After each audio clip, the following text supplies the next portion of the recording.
Et bonjour à vous, on se retrouve dans une vidéo dans laquelle on va parler de retour d'expérience concernant Virtual Hacking Labs. Alors, vous avez vu, j'ai sorti le PDF, c'est sérieux, on rigole plus, et on est parti directement. Alors, on va commencer avec le petit... Alors, j'ai fait un PDF, pardon, j'allais dire PowerPoint, un PowerPoint pour que ce soit un peu plus visuel, que vous ayez les informations dessus, mais je vais pas être non plus en mode présentation comme si je le faisais en entreprise ou devant un jury ou quoi que ce soit. C'est vraiment plus pour avoir des notes, pour savoir de quoi on parle. Petit sommaire, on va présenter déjà qu'est-ce que VHL, qu'est-ce que c'est, pourquoi je l'ai fait, ce genre de choses. On verra ensuite les points positifs, négatifs. Petit récap. Le récap, il sert juste à remettre en forme tous les points positifs et négatifs qu'on a vus pour que ce soit un peu plus visuel. Et à la fin, je vous indiquerai si pour moi c'est une bonne certification à passer ou pas. Alors VHL, qu'est-ce que c'est en fait? C'est un site qui permet de mettre à disposition des labs pour pouvoir apprendre le pentest. Donc il y a deux labs qui sont différents, un qui est plus orienté débutant et un autre qui est plus orienté pro. Moi, en l'occurrence, j'ai fait que celui débutant, donc le pro, je ne vais pas pouvoir vous en parler. On verra quand même un peu ce qu'il y a dedans, mais sans plus. Normalement, la vidéo ne devrait pas durer trop longtemps, c'est vraiment pour donner un aperçu et un petit retour d'expérience par rapport à ça. Ce qui est bien dans la VHL, c'est que, alors je dirais VHL pour Virtual Hacking Labs, ils ont un site sur lequel vous pouvez retrouver toutes les informations. Je vous le mettrai dans la description si ça vous intéresse, si vous voulez aller voir. Donc il y a deux labs différents, un débutant, un pro, ça je l'ai dit. Et ensuite, il y a un cours qui est mis à disposition, donc sous forme de PDF. Le premier cours, il dispose de plus de 500 pages. Et il y a un autre cours pour la version pro, si vous prenez la version avec le lab pro, qui est, alors je sais plus combien, c'est peut-être une centaine de pages en plus, où ils vont un peu plus en profondeur par rapport au pivoting, à ce genre de choses. Mais déjà, on verra dans les points positifs que le cours, c'est vraiment assez complet. On va commencer avec le lab débutant. En fait, pour chaque lab, il y a au moins un certificat à obtenir. Donc pour le lab débutant, en l'occurrence, il y en a deux.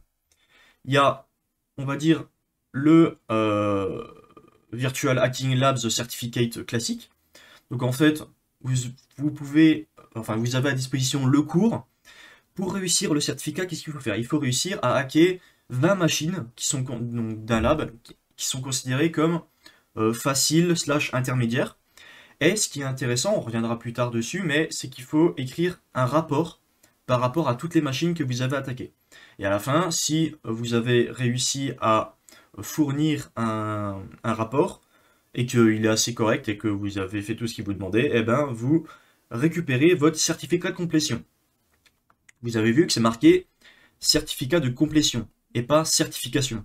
On verra que c'est pas tout à fait pareil, c'est pas vraiment une certification, ça n'a pas le même poids en tout cas. Donc le niveau de difficulté c'est considéré comme étant facile, parce que bon, on verra plus tard, mais c'est pas non plus le plus compliqué. Et en fait, il y a un deuxième certificat de complétion à obtenir, également sur le même lab, mais cette fois-ci, il faut réussir à casser 10 machines qui sont considérées comme Advanced Plus, donc un peu plus compliqué. Et pour ceci, donc pour le deuxième certificat, il faut également écrire un rapport à lui fournir. Et il y a également une autre étape supplémentaire, c'est que dans toutes les machines qu'on a hackées, donc que ce soit des beginners, des advanced ou advanced plus, il faut qu'il y ait au moins 2 exploitations de machines qui sont faites de manière manuelle. C'est-à-dire sans utiliser un script déjà fait, sans utiliser Metasploit, sans utiliser SQLmap, voilà, des tools automatisés. Le faire manuellement. Et une fois qu'on a ça, on réussit à obtenir notre certificat. Alors, ce qui est intéressant, c'est que ce n'est pas comment ça s'appelle? Un examen proctoré. Alors, je sais pas si ça se dit proctoré en français, mais en tout cas, c'est pas un examen surveillé. Vous allez acheter l'accès au lab, au cours et à la possibilité de rendre un certificat, un rapport, soit de 1 mois, soit 3 mois, soit 6 mois, soit 1 an. On en parlera un peu plus tard, mais voilà.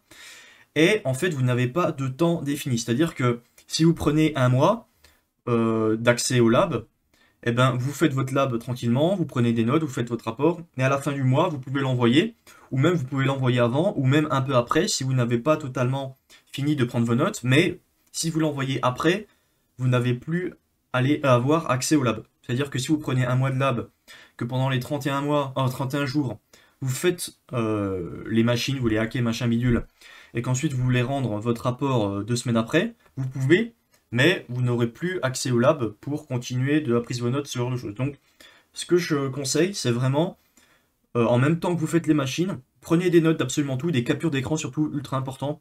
Chaque fois que vous faites une machine, prenez des captures d'écran. Il y a plusieurs vidéos sur ma chaîne qui parlent de ça, sur la prise de notes, notamment avec Obsidian. Je vous invite à aller les voir. Normalement, il y aura également les liens dans la description. Très important. Donc là, voilà, c'était pour, on va dire, le lab considéré comme débutant. Il y a 2 certificats de complétion à avoir, donc 2 rapports à rendre. Un, on va dire, assez simple, où il y a juste 20 machines à casser, des easy et des medium. Et un autre où faut... Alors, dans les 2 cas, il y aura des rapports également. Mais l'autre, un peu plus difficile, il y aura 10 machines avancées et 2 machines à compléter de façon manuelle, toujours avec un rapport. Le Lab Pro, encore un autre certificat, donc je vais vous montrer quand même l'image qui est fournie directement sur le site de VHL, mais je ne l'ai pas fait, donc je ne vais pas pouvoir vous donner plus d'informations sur la difficulté ou ce genre de choses. Mais en fait, il y a 15 machines considérées ProLab à attaquer et à compromettre. Il y a également un rapport, et à la fin, si c'est bon, on obtient un certificat de complétion. Et il y a également, autre chose qui change, c'est qu'il y a différents réseaux cette fois-ci sur le lab. On peut voir que là, il y a en prérequis compléter 2 réseaux VHL. Donc en fait, il y aura du pivoting à faire pour accéder à des réseaux. Je crois que dedans, il y a de l'Active Directory, donc c'est quand même beaucoup plus poussé. Mais comme j'ai pas plus d'informations sur le contenu, on n'en parlera pas plus ici, mais ce qu'il faut savoir, c'est que la difficulté est bien plus augmentée et que j'imagine que ça a plus de poids sur un CV. Point positif, on va les lister un par un, on va voir à quoi ça correspond. Le premier point positif, c'est qu'il y a beaucoup de machines. Alors là, tous les points positifs, je le répète, mais c'est que sur le lab débutant / intermédiaire pour avoir les deux certificats Advanced et Advanced Plus. Le ProLab, je ne l'ai pas fait, donc je ne vais pas pouvoir vous donner d'informations dessus. Donc il y a beaucoup de machines. En effet, il y en a plus que 50. Alors il y a 1 ou 2 machines dedans où c'est du Metasploitable pour s'entraîner, mais sinon le reste, c'est beaucoup de machines à attaquer. Ce qui est intéressant, c'est que les niveaux varient, donc de beginner jusqu'à advanced plus, beginner étant vraiment le débutant, advanced étant les medium et advanced plus étant les machines, on va dire medium plus. Il n'y a pas de machine vraiment extrêmement compliquée. Les niveaux beginner, c'est vraiment beginner. C'est même plus facile que les easy de Hack the Box. Pour vous dire, j'avais pris un abonnement, enfin j'ai pris un abonnement un mois, enfin un accès au lab un mois VHL sur le beginner / advanced. Je l'ai fait, donc j'ai pris, je crois que j'ai fait l'achat le vendredi après-midi. J'ai reçu les accès sous 24 heures, donc c'était le samedi matin. Le samedi soir, donc je sais pas, j'ai dû faire 8 heures à peu près. En 8 heures, j'ai réussi à avoir 7 machines beginner. On rappelle que pour réussir le premier certificat de complétion, il faut avoir 20 machines beginner / advanced. Donc en une journée, j'ai déjà réussi à avoir 7 beginners. Donc vraiment, les beginners, elles sont assez simples. C'est énumération, exploit, très souvent CVE. On arrive sur la machine, soit en tant que route, soit par route. On fait une petite private et on est directement en route. Donc les beginners, elles sont vraiment simples. Les advanced, il y a un peu de tout. Il y en a qui sont un peu plus compliqués que d'autres. Les advanced plus, ce qui est bien, c'est qu'elles sont vraiment difficiles. Il y a une vraie difficulté dessus. Alors, il y a juste une machine, Advanced Plus, j'ai pas trop compris pourquoi, mais... alors, je vais pas vous donner trop de détails parce que j'ai pas envie de spoil non plus, mais il y a une machine qui est considérée Advanced Plus, où normalement on était censé casser des machines avant pour avoir des informations pour pouvoir la faire. Sauf qu'en fait, il y avait un exploit qui fonctionnait directement dessus, et en un seul script d'exploit, on était route sur la machine Advanced Plus. Ça m'a pris 5 minutes, alors que parfois pour des beginners, j'ai un peu plus galéré que ça. Donc voilà, pour celle-là, j'ai pas trop compris. Mais à part ça, c'est vraiment des machines qui sont beaucoup plus compliquées que les beginners et les Advanced Plus, et les Advanced, pardon. Bon, cependant, c'est pas non plus infaisable. Il y a beaucoup d'énumération à faire. Et ce qui est intéressant, c'est qu'il y a très souvent plus d'étapes également. C'est-à-dire que sur une beginner ou une advance, potentiellement, vous avez fait de l'énumération, vous avez un premier shell sur la machine, vous faites un petit peu de privesc et vous obtenez directement la route. Ça, c'est ce qu'on retrouve le plus globalement dans les beginners et les advanced. Advanced plus, ça change un petit peu. Vous pouvez avoir beaucoup plus d'informations et de services qui tournent sur la machine. Par exemple, Advanced plus, il peut y avoir 2 sites web. Premier site web attaqué, hop, vous obtenez un shell, sauf qu'en fait, quand vous avez un shell, vous obtenez des informations supplémentaires qui vous permettent de vous connecter, donc de revenir en arrière sur le deuxième site que vous avez vu, mais pour lequel vous n'avez pas pu vous connecter. Ensuite, dessus, en fait, il tourne avec un utilisateur qui a des privilèges, ainsi de suite. Et en fait, Advanced Plus, il y a beaucoup plus d'étapes, c'est un peu plus poussé, donc c'est vraiment intéressant de faire celle-là. On va pas se mentir que les beginners, bon, ça dépend de votre niveau aussi, mais les beginners, c'est pas celles sur lesquelles vous allez apprendre le plus de choses. Advanced, elles sont pas mal, mais Advanced Plus, c'est vraiment celles sur lesquelles on va apprendre le plus de choses et qui vont être le plus pertinentes. Également, ce que je trouvais très intéressant, c'est que, donc, pour réussir à router une box, sur tout ce qui est HTB, TryHackMe, tout ça, souvent il y a juste besoin d'avoir le flag. C'est-à-dire que même si vous n'arrivez pas à avoir un shell root, si vous arrivez d'une façon ou d'une autre à afficher le flag final, vous avez réussi la box. Là, ici, on est obligé d'avoir un shell. La machine n'est pas validée si on a uniquement le flag. Et ça, c'est très intéressant parce que ça nous permet d'aller un peu plus loin et de vraiment avoir un accès physique sur la machine. Exemple, alors je vais pas, encore une fois, je vais pas spoiler, mais un exemple rapide qui m'est arrivé sur une box, via une Privesk, on réussit à afficher le flag du root, c'est-à-dire que par exemple, on réussit à faire un cat de /root/root.txt. Le problème, c'est que le cat, on peut afficher le contenu de tout ce qu'on veut, mais on n'a pas d'accès root. C'est pas possible d'avoir un shell avec la commande cat. Alors du coup, il a fallu passer par un autre moyen, mixer plusieurs commandes pour réussir à avoir un shell. Et ça, je trouve que c'est vraiment une plus-value, puisque ça nous permet de pas juste récupérer un flag, mais d'avoir vraiment un shell et d'avoir de la persistance sur la machine.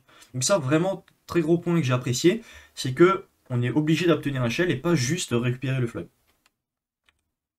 Autre point positif, il est possible de s'entraider sur Discord. C'est-à-dire que si vous bloquez sur une machine, vous pouvez demander de l'aide sur Discord. Et c'est pour ça que ça change d'une certification, c'est qu'ici c'est vraiment un certificat de complétion, parce que entre guillemets on pourrait tricher, vu que c'est pas un examen qui est proctoré, qui est surveillé, on pourrait très bien aller sur internet. Alors je crois pas qu'il y ait de solution qui traîne sur internet, mais il y a moyen de demander à des personnes de l'aide directement sur leur Discord.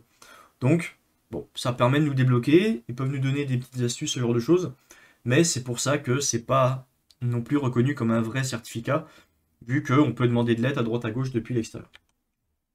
Ce que je trouvais également extrêmement intéressant et vraiment cool, c'est que pour avoir les certifications, on est obligé à la fin d'écrire un rapport et de l'envoyer. Donc pour chaque certif, un rapport par certif. Et ce qui est vraiment bien, c'est que ça nous permet du coup d'améliorer la méthodologie à la fois pour la prise de notes, à la fois pour faire des captures, ce genre de choses, et aussi la qualité d'écriture. Ça nous prépare un petit peu pour un vrai pentest en entreprise, même si évidemment c'est pas la même chose.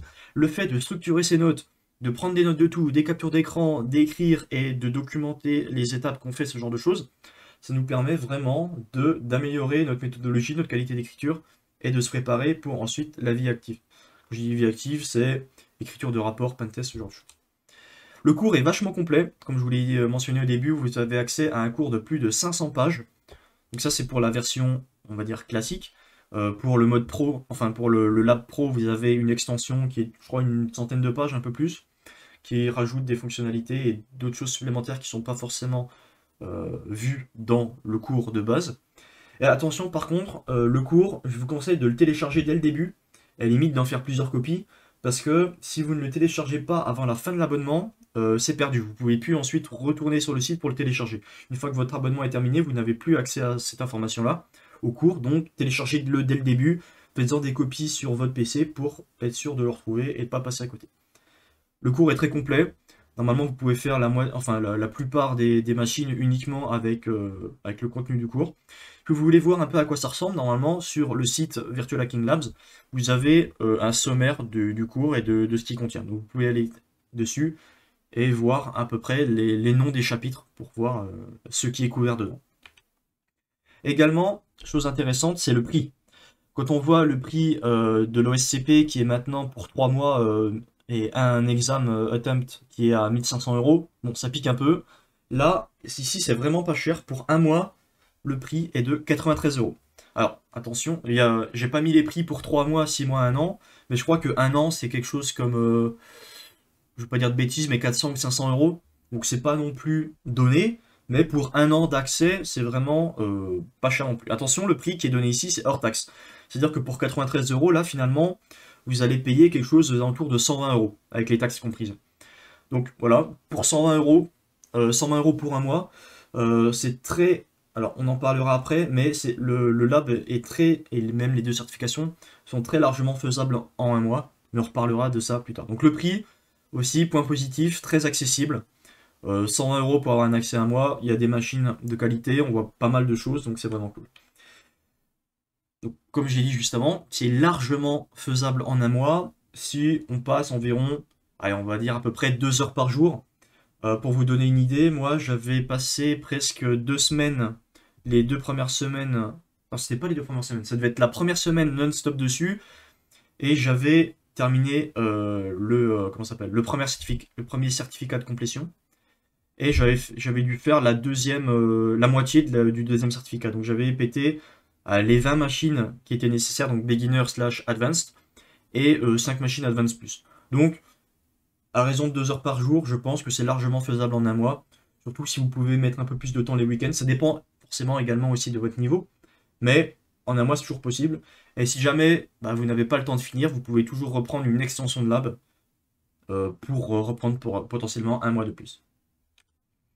Ce qui est intéressant aussi, c'est que en fait, on a la main sur le réseau. Il y a un panel admin pour gérer les machines. Donc en fait, c'est une sorte de dashboard sur lequel on a l'adresse IP de la machine, le nom de la machine, et on peut reboot, enfin reset la machine si jamais elle est cassée ou si jamais on a fait une erreur ou quelque chose comme ça. Donc intéressant, on peut reset une machine toutes les 5 minutes, donc c'est assez rapide. Et aussi, ce qui est bien, c'est que on est sur le même réseau que d'autres personnes, mais il y a vraiment très peu de monde. Donc souvent, il y a pas beaucoup de problèmes. Ce que je vous conseille de faire, si jamais vous prenez le lab et que vous voulez faire le certificat de complétion, c'est que juste avant de lancer une machine, lancez le reset. Lancez le reset de la machine et après, vous attendez, je sais pas, quelques minutes, on va dire 5 minutes, histoire que la machine reboot. Vous commencez votre Nmap, vous faites ce que vous voulez dessus, et une fois que vous l'avez terminé, vous pouvez la reset pour les prochains. Donc voilà, comme ça, il n'y a pas de problème. Quand vous arrivez sur la machine, elle est à l'état d'origine. Quand vous repartez, vous la remettez en état d'origine. Tout le monde est content, tout le monde est beau, tout le monde est gentil. Autre point positif, je trouve que c'est un assez bon entraînement pour le SCP. Alors, effectivement, il n'y a pas, si on prend la partie, enfin le lab classique, il n'y a pas l'Active Directory dedans. Il y a également, j'ai trouvé qu'il y avait, bon, ce sera plus dans les points, je retournerai dans les points négatifs plus tard, mais bon. Attendez, hop, voilà. Bon entraînement pour le SCP. Bon, en vrai, c'est toujours, la pratique, c'est toujours bon à prendre, même si le niveau est pas aussi élevé que le SCP. Surtout pour les beginners, je pense que celle qui se rapproche le plus d'un entraînement, enfin du niveau de l'OSCP, c'est les Advanced Plus. Donc vraiment, si vous voulez focus le SCP, je vous conseille de vous focus dessus. Pour réussir les certificats, enfin le certificat de complétion, faut, donc on va dire, si je prends l'exemple du Advanced Plus, faut au minimum 10 Advanced Plus, mais rien ne vous empêche d'en faire 20 ou de toutes les faire. Voilà, donc ça vous fait de l'entraînement en plus, c'est toujours bon à prendre. Également, autre point, mise à jour régulière. Alors, ça on verra que en fait, c'est à la fois un point négatif et un point positif, mais pour le point positif, c'est que très régulièrement, il y a des machines qui sont mises à jour parce que il y a quelque chose qui est cassé dessus, il y a quelque chose qui ne fonctionne plus.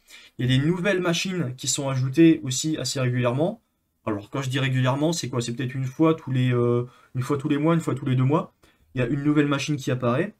Il y a quelques machines aussi qui ont disparu entre-temps parce qu'elles n'étaient plus d'actualité. Donc également le cours de temps en temps est mis à jour quand il y a des nouvelles choses qui apparaissent. Donc vraiment intéressant, les mises à jour. Ça montre que ils en ont quelque chose à faire de leur certificat de complétion, de leur lab, et qui mettent à jour leurs choses. Maintenant, les points négatifs. Le problème, c'est que, comme on l'a vu au début, c'est pas vraiment une certification, c'est plus un certificat de complétion. Du coup, c'est pas très reconnu. Sur le CV, c'est pas comme si vous aviez l'OSCP ou quelque chose de vraiment concret. Ça fait toujours quelque chose en plus si vous sortez, par exemple, d'études, vous cherchez une entreprise et que sur le CV vous avez quand même un certificat de complétion VHL, c'est pas rien. Ça fait quand même une expérience en plus à mettre sur le CV et à en parler lors d'un recrutement ou ce genre de choses. C'est toujours bon à prendre, mais ça n'a pas forcément le poids de l'OSCP ou d'autres certifications. Le problème aussi que j'ai trouvé, c'est qu'il y a beaucoup trop d'exploits publics. C'est-à-dire que la plupart des machines, surtout en beginner et en advanced, ça suffit de lancer soit un module Metasploit, soit de chercher directement une CVE sur GitHub ou sur ExploitDB pour réussir à casser la machine. Ça, c'est le problème. Pour les Advanced Plus, c'est un peu plus rare. Mais je trouve qu'il y a quand même beaucoup d'exploits publics à lancer et pas assez de misconfiguration voilà, sur les machines. Donc ça, c'est mon ressenti. Peut-être que d'autres le verront pas de même œil, mais bon, pour moi, c'est un point négatif. Également, donc c'est un peu lié à ça, il y a beaucoup d'exploits kernel. Quand on arrive sur une machine, qu'on a un shell, très souvent, la machine est exploitable via une faille au niveau du kernel. Donc ça rejoint un peu les exploits publics, parce que les exploits de kernel, on va pas les exploiter manuellement, sauf si vous êtes vraiment chaud, que vous trouvez une 0D ou quoi. Mais souvent, vous lancez un petit Dirtico ou quelque chose comme ça, et bah, vous avez accès directement en tant que root. Donc ça, problème. Et en fait, j'avais dit avant dans les points positifs qu'il y avait des mises à jour régulières. Mais le problème, c'est que les machines, elles sont pas patchées une fois qu'elles sont sorties par rapport à ce problème-là. C'est-à-dire que il y a des machines sur lesquelles il y a la fameuse faille avec pkexec en tant que qui run avec le bit SUID dessus. Bah, en fait, la machine est exploitable via cet élément-là, même s'il y avait un autre moyen de passer route. Donc, petit problème de ce côté-là, l'exploit kernel.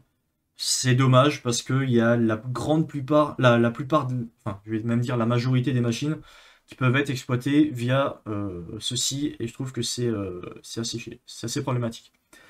Également, j'ai trouvé qu'il y avait vraiment pas beaucoup de Windows. Il y en a peut-être, allez, 2 ou 3 en tout dans le lab, contre du Linux en presque totalité. Donc, problème aussi, si vous voulez vous entraîner sur du Windows, je recommande pas forcément le lab. Voilà, parce qu'il n'y a pas énormément de choses à faire dessus, même s'il y a vraiment beaucoup de Linux, et là, de ce côté-là, vous allez être ravis.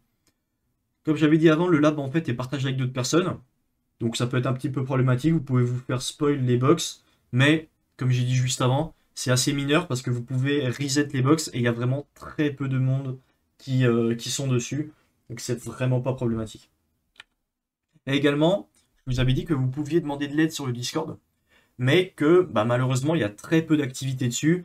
Si vous posez une question, si vous avez de la chance, on vous répondra dans la journée ou le lendemain. Si vous n'avez pas de chance, soit ce sera sans réponse, soit vous aurez une réponse 2 semaines après. Donc voilà. Ah, c'est à la fois positif et négatif parce que ça nous permet de ne pas nous reposer trop sur certaines personnes, de quand même chercher par nous-mêmes. Mais si vraiment on bloque et qu'on n'arrive pas à avancer et qu'on aimerait un peu d'aide, bah ça peut être problématique parce que il n'y a pas beaucoup d'activité. Également, ceux qui tiennent le Discord, je suis pas sûr qu'ils soient vraiment en lien avec ceux qui bossent chez VHL, puisque justement, je vous avais dit juste avant, enfin, je crois que c'était dans les points positifs, que les machines, elles étaient Advanced Plus, c'était vraiment compliqué, il y avait vraiment de la difficulté, sauf une, qui était une exception pour laquelle j'avais réussi à la casser juste avec un exploit public en 5 minutes. Et du coup, j'avais demandé sur le Discord à un admin qui s'occupe du Discord comment ça se faisait. C'était normal que j'avais réussi à péter une machine Advanced Plus qui devait avoir des prérequis comme quoi on devait péter d'autres box avant ou quoi, et que j'avais réussi à l'avoir en 5 minutes sans avoir cassé d'autres box avant. Et il m'avait répondu quelque chose comme si VHL ont fait un truc comme ça et que ça fonctionne comme ça, bah fais-le et c'est leur problème quoi. Donc à mon avis, ils sont pas forcément très au courant de ce qui se passe entre le Discord et sur la plateforme. Et à mon avis, c'est juste des personnes de la communauté qui s'occupent du Discord, mais qui sont pas forcément affiliés ou en lien direct avec VHL. Donc ça, c'est un petit peu dommage, parce que si vous avez des questions vraiment techniques sur des choses de la VHL, peut-être que sur le Discord, ils pourront pas forcément vous répondre. Mais vous avez toujours un mail de contact sur le site de VHL, donc si vous avez des questions vraiment techniques sur la certification ou quoi, vous pouvez aller leur demander. Petit récap, donc là j'ai remis les points positifs, les points négatifs pour que vous ayez un visuel un peu plus global de toutes les choses. Alors dans les points positifs, j'ai pas tout remis, j'ai remis vraiment le plus important, donc je vous laisse lire. N'hésitez pas à mettre pause sur la vidéo si vous voulez avoir un aperçu de ça. Et on va passer directement à la conclusion. Donc est-ce que au final je vous recommande la certification? Alors, pas vraiment la certification comme on a vu, mais les 2 certificats de complétion. Pour ma part, oui. Surtout que vraiment, le point positif, c'est que ça vous donne quand même de l'expérience, que vous allez faire du hacking, c'est pas rien. La pratique, c'est toujours bon à prendre. Ça vous fait un petit quelque chose en plus sur le CV, et surtout, c'est vraiment donné. Le prix n'est vraiment pas cher pour un mois, 120 € dans le monde de la certification. Alors, je vais pas dire que c'est donné, parce que c'est un prix, il faut quand même mettre de l'argent. Tout le monde ne peut pas se permettre de claquer 120 balles pour un mois d'abonnement à un lab, mais comparativement à toutes les autres certifications et certificats de complétion, je trouve que c'est pas très cher. Donc je vous invite, je vous conseille à la faire, c'est vraiment intéressant. Et ça peut également faire un petit peu de pratique pour l'OSCP et se préparer à d'autres certifs comme des différents labs, les labs Dante, ProLab, machin. Toujours de la pratique, donc c'est bon à prendre. N'hésitez pas à me dire ce que vous en avez pensé dans la vidéo, à laisser un petit pouce bleu et à vous abonner, ça fait toujours plaisir et on se dit à la prochaine pour une nouvelle vidéo. Allez, bye bye.